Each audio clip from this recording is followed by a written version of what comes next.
Vamos a hablar de educación y para eso tenemos nada menos que al ministro de Educación, Nicolás Cataldo, que va a hablar con nosotros porque vamos a hablar de temas muy interesantes. Final CAE, bienvenido el FES, vamos a hablar de la deuda histórica de los profesores, entre otras cosas. ¿Cómo está, ministro? Muy bien, ¿cómo está usted, María Luisa? ¿Cómo está, Eduardo? Hace tiempo que no lo teníamos por acá. No sé si había venido alguna vez. Una vez, final. si mal no recuerdo. Creo que no. Yo no. A lo mejor que el anterior, Marco Antonio. Ah, Marco puede Antonio, ser. sí. Habíamos estado hablando También era morenito, con rulo. Con su predecesor. Sí. Oiga, sí. ministro, hablemos de el. Primero, hay dos temas que están ahí en la agenda. Está la deuda histórica, pero antes vamos a hablar lo del CAE. El fin del financiamiento como la conocíamos. Ahora vamos a hablar del FES, pero esto tiene dos patitas. Uno, conocer qué es el FES, y lo otro, qué implica la deuda del CAE para las personas que mantienen esas deudas. Vamos primero con lo del FES. ¿Qué es? Perfecto. Mira, este es un proyecto súper importante. Tiene un anclaje en la necesidad de poder ir haciendo mucho más razonable para la familia el abordaje del endeudamiento que hoy día tienen para estudiar en educación superior y también para el fisco, que muchas veces queda corto de recursos para otras líneas de acción. Ustedes recién mostraban la situación de los jardines infantiles, en particular este de Pedro Aguirre Cerda, y un dato, el presupuesto del Ministerio de Educación solo tiene el 8% para educación parvularia, el 22% para educación superior. Estamos gastando al revés, ¿no? Toda la evidencia nos dice que tenemos que fortalecer la educación superior. Porque el 90% del presupuesto del Ministerio de Educación está marcado por ley. Es decir, son cumplimientos de leyes que ya están vigentes y que no tenemos la posibilidad de mover la plata de un lado a otro. ¿Y por qué no se cambia la ley? Eso es lo que estamos haciendo. Entonces, en este caso, lo que estamos haciendo es modificar el sistema de financiamiento al mismo tiempo que reorganizamos la deuda educativa. Hay muchos estudiantes que ingresaron al sistema y no terminaron. Hay muchos estudiantes que ingresaron al sistema de educación superior y terminaron, y muchos están al día o están morosos en su compromiso. Entonces, hemos dividido el mundo en dos, ¿no? Aquellos que desertaron y no hubieron cumplida la promesa de tener una profesión, y aquellos que terminaron. Y también cada uno de esos grupos entre aquellos que están al día y los que no están al día. Ya, pero antes de eso, yo soy estudiante, quiero estudiar.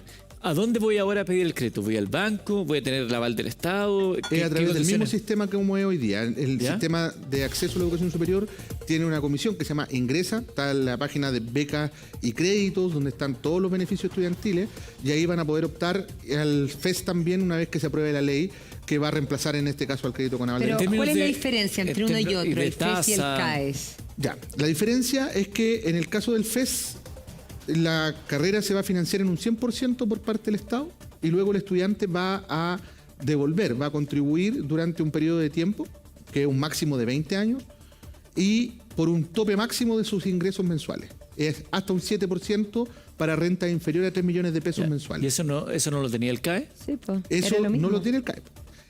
El CAE tiene una regla para aquellos que están al día solamente, en el que van a poder pagar una contingencia hasta un 10% de su ingreso. Este es un 7%. Y es una regla general para todos los que están contribuyendo en el sistema. Además, el CAE es un crédito que implica también intereses y multas cuando tú te retrasas. ¿Y el FES? El FES no es un crédito, es un sistema donde la persona que estudió aporta posteriormente a haber estudiado, ¿no? Una vez que ya terminó su estudio. Suena retórico, pero es como lo mismo. No es lo mismo, porque un crédito, porque primero hay una deuda personal. La persona tiene una deuda, está marcado en el sistema financiero.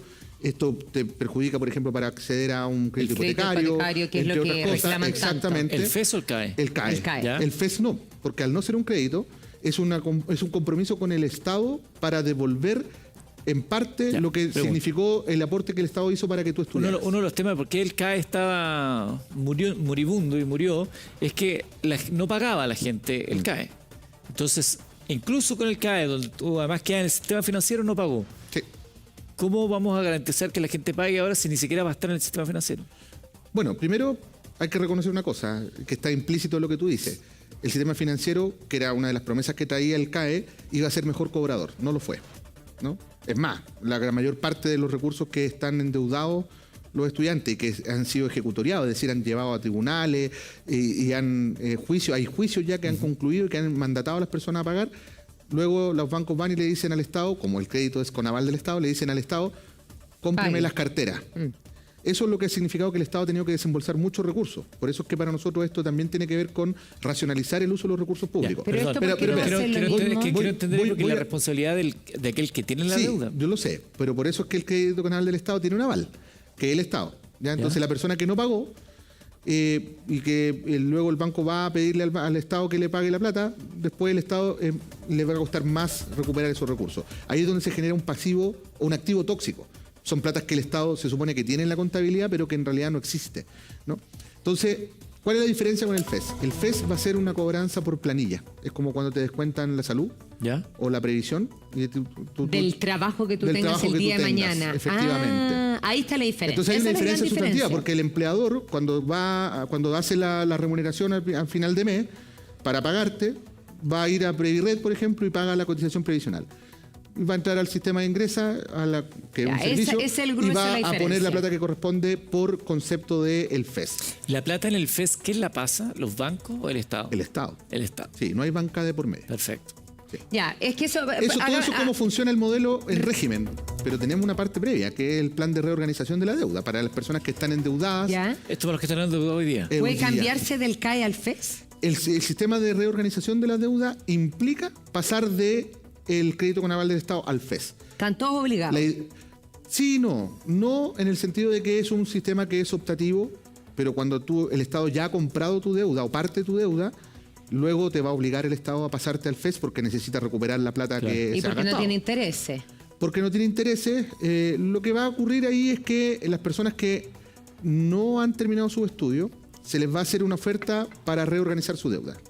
Le vamos a decir, mire, usted tiene una deuda equivalente a tanta plata, nosotros le vamos a decir a usted, le vamos a rebajar en este monto su deuda total, esto le va a disminuir el valor total de la deuda, le vamos a reorganizar por el tiempo que está pendiente en el CAE actual y lo vamos a pasar a las condiciones del Ya, FES. ahora, es decir, a pagar máximo un 7% de tu ministro, ingreso. Le y todas quiero esas condiciones. decir una cosa en eso. Esto es todo lo contrario a condonar el CAE como había prometido el presidente. Esto te obliga a pagar porque es una manera que no tienes Ambas como cosas. librarte de pagarlo tú el día de mañana. Son ambas cosas, porque de hecho tiene una condonación.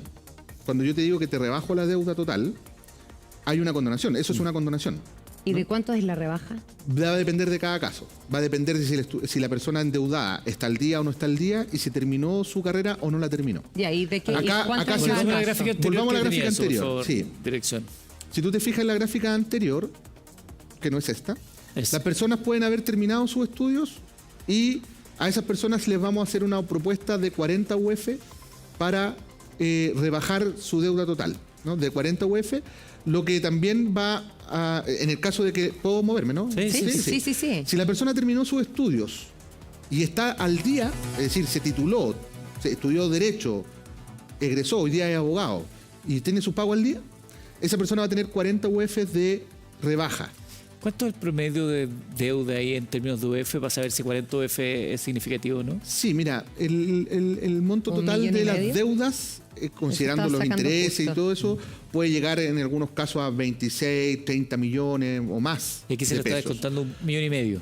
1,5 millones, estamos hablando de personas que ya están en proceso de pago. Ahora, ese monto se multiplica por la cantidad de cuotas que tú ya has pagado, producto de que ya egresaste y estás en proceso de pago, ¿no? Entonces, porque también considera la trayectoria. Esto es parte de lo que nos dijeron con mucha fuerza los parlamentarios en el proceso prelegislativo. ¿Cómo reconocemos a quienes han tenido un buen comportamiento? Exactamente. ¿Cómo hacemos el gesto correcto El que a las hizo lo personas adecuado. correctas, ¿no? Por eso las personas que tienen pagos pendientes, es decir, aquellos que no están al día, les vamos a ofrecer solo 20 UF, multiplicado también por la cantidad de cuotas que han pagado, etcétera, etcétera. En el caso de aquellos que desertaron, es decir, que entraron a estudiar una carrera pero no vieron terminada su carrera, que son muchos, los pagos, los que van al día, que ya los hay, se les va a ofrecer 60 UF. Y a los que no están al día se les va a ofrecer 30 UF. Es decir, en cada caso la mitad, 60 UF, 40 UF, 30 para los que no están al día, Ya. 20 para los que no Ministro, están al día. Si yo estoy... Esto significa, solo un dato, Eduardo. Sí. Esto significa que esto va a permitir la condonación total de las deudas en a lo menos 170.000 personas más o menos. Ok. 170.000 de los deudores, producto de este esquema, no van a ver cerrada su deuda completa. Es decir, hay condonación total. Si yo estoy en uno de los dos universos y no tengo pagos pendientes, porque dejé de pagar nomás, porque escuché que iban a condonar, pues, ¿para qué voy a pagar si van a condonar? ¿Qué incentivo tengo para pagar? Porque finalmente van a decir, mira, me están ofreciendo, la verdad, bastante poco respecto a lo que debo, chao. No es poco, primero, es relevante porque eso va a significar que Sí, te pero va a estoy disminuir. hablando de una persona que no ha pagado No, de nada, acuerdo. no tiene ningún ¿Cuál interés es el en pagar hasta incentivo? ahora. El incentivo es muy sencillo. Si tiene tu deuda ejecutoriada, es decir, el Estado ya ha tenido que comprar parte de tu crédito, todo tu crédito, te doy la posibilidad durante un periodo de tiempo a que lo hagas voluntariamente bajo estos términos. ¿Ya? Y si no, te voy a traspasar al sistema, eso es lo que dice la ley, Es que eso es importante. sin estos beneficios. Eso es importante, porque ahí recojo Sí. un argumento que ponía María Luisa. Hay una parte que se condona de la deuda a través de estos incentivos, de hasta 60 UF con una multiplicación de factor de acuerdo a la cantidad de Sí. cuotas que lleve al día. Pero ese es el máximo. Pero en general lo que es una rebaja de la deuda con una espada de Damocles después que dice te la voy a cobrar igual más adelante. Sí, por supuesto. Eso para algunas personas ha sido considerado que no era el espíritu de lo que se ofreció en el sentido de una condonación, e incluso en un momento se habló de universal. Más allá que después se dijo, es imposible, no está la plata para condonar eso universalmente. Pero más de alguno habrá entendido eso. Mira, es probable y ha sido parte además de cómo se ha dado el debate público. La verdad es que desde el año pasado nosotros, al menos desde que yo asumí como ministro, nunca ha estado en la proyección la idea de condonar universalmente. O sea, te lo digo desde la perspectiva de los principios. Más allá de lo que se haya dicho o no se haya dicho en el debate público, incluso en el debate programático. No hay nada más regresivo, es decir, para que lo entiendan bien las personas en la casa, no hay nada más injusto que abordar una condonación universal para todos de la misma manera.